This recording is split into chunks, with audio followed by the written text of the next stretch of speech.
would you guys like to share some of the practices which you are adopting in your firm while advising your clients in drafting good quality patents which can get approval in almost at least these three jurisdictions where we are talking about: US, Europe, India, considering all the jurisdictional experience? So I would like to ask all of you, one after another, to share about your thoughts on the best practices for the AI-related inventions or the software patent drafting.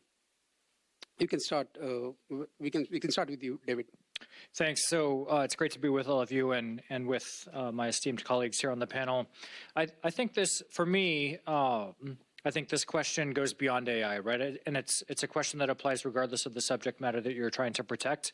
And what I've seen, I should back up a little bit and say that I spent the last 3 years until June of 2024 living in Brazil, working on behalf of the U.S. government as the intellectual property attaché for the USPTO. And when I learned a lot about the Brazilian patent system, and of course we have some Brazilian attorneys here in the room, one of whom we heard from earlier today.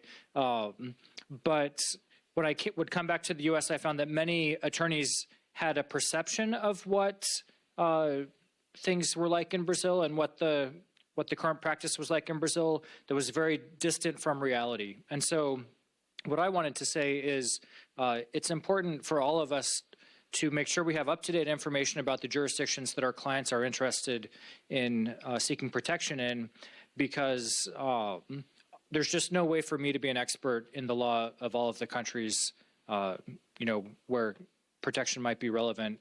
And so I think I can save clients a ton of money and a ton of anguish if I'm willing to go talk to someone from that jurisdiction and say, hey, what do I need to keep in mind as I'm drafting this patent application that will be filed in your jurisdiction?